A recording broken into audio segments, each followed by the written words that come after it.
ইতিহাসের আয়নায় আপনাদের স্বাগতম। প্রিয় বন্ধুরা, আজকে আমরা আলোচনা করব গুপ্ত যুগের সপ্তম পর্ব নিয়ে। সপ্তম পর্বের আলোচ্য বিষয় অজন্তা গুহা, গুপ্ত স্থাপত্য এবং বাংলা অঞ্চলে শিল্প সংস্কৃতির প্রভাব নিয়ে।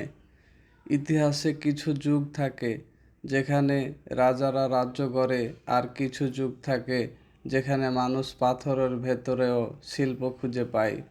গুপ্ত সাম্রাজ্যের স্বর্ণযুগ ছিল ঠিক তেমনই এক সময় যেখানে শিল্প, স্থাপত্য আর চিত্রকলা পৌঁছে যায় অসাধারণ উচ্চতায়। গুপ্ত শাসনের অধীনে থাকা বিস্তীর্ণ অঞ্চলে বৌদ্ধবিহার, ধর্মীয় কেন্দ্র এবং স্থাপত্য চর্চার মাধ্যমে একটি নতুন সাংস্কৃতিক পরিবেশ তৈরি হয়।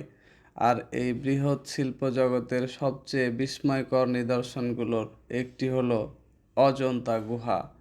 মহারাষ্ট্রের পাহাড় কেটে তৈরি এই গুহাগুলো শুধু স্থাপনা নয়, এগুলো হলো এক একটি জীবন্ত ইতিহাস। গুপ্ত যুগে এবং তার আশেপাশের সময়ে এই গুহাগুলোর দেওয়াল ও ছাদে আঁকা হয়েছিল অসাধারণ সব চিত্রকর্ম। বুদ্ধের জীবন, জাতক কাহিনী, রাজদরবারের দৃশ্য এবং সাধারণ মানুষের দৈনন্দিন জীবন সব কিছু ফুটে উঠেছে রং আর রেখার মাধ্যমে। এই চিত্রগুলো শুধু শিল্প নয়, এগুলো ছিল মানুষের বিশ্বাস, জীবন ও কল্পনার প্রতিচ্ছবি।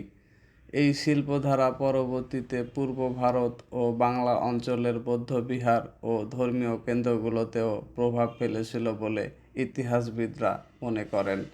কারণ সেই সময়ে গঙ্গা ও ব্রহ্মপুত্র নদীপথ ছিল জ্ঞান ও সংস্কৃতি ছড়িয়ে পড়ার প্রধান মাধ্যম। এখন আসি গুপ্ত স্থাপত্যের দিকে। গুপ্ত যুগের স্থাপত্য ছিল এক কথায় পরিশীলিত, ভারসাম্যপূর্ণ এবং গভীর অর্থবহ।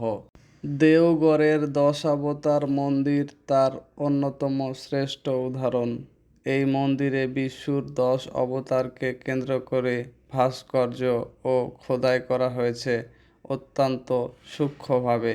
প্রতিটি পাথরে যেন গল্প লেখা আছে, প্রতিটি দেওয়ালে যেন ধর্মীয় চিন্তা ফুটে উঠেছে। গুপ্ত স্থাপত্যের আরেক বিস্ময় হলো দিল্লির লৌহ স্তম্ভ। প্রায় 1600 বছরের বেশি সময় পরেও এই স্তম্ভে মরিচা পড়েনি। এটি শুধু একটি স্থাপত্য নয়, এটি প্রাচীন ভারতের ধাতুবিদ্যার অসাধারণ দক্ষতার প্রমাণ।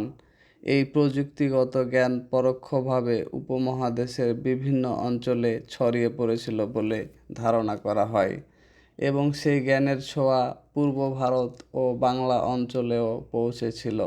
গুপ্ত যুগের শিল্প শুধু সৌন্দর্যের জন্য তৈরি হয়নি, এটি ছিল ধর্ম, সমাজ এবং দর্শনের একটি সম্মিলিত প্রকাশ। হিন্দু, বৌদ্ধ ও জৈন ধর্মের ভাবধারা একসাথে এই শিল্পে প্রতিফলিত হয়েছে, এবং রাজাদের পৃষ্ঠপোষকতার কারণে শিল্পীরা পেয়েছিলেন সৃজনশীল স্বাধীনতা। ফলে জন্ম নিয়েছিল এক শিল্পধারা যা আজও বিশ্বকে বিস্মিত করে। গুপ্ত স্থাপত্য শুধু শিল্প নয়, এটি ছিল এক ধরনের বিজ্ঞানও।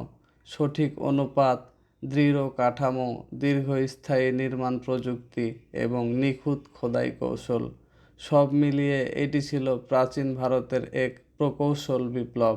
আর এই শিল্প ও স্থাপত্যের প্রভাব ধীরে ধীরে ছড়িয়ে পড়ে পূর্ব ভারতের দিকে, যার মধ্যে আজকের বাংলাদেশ অঞ্চলের পুণ্ড্রবর্ধন ও সমতট এলাকাও অন্তর্ভুক্ত ছিল।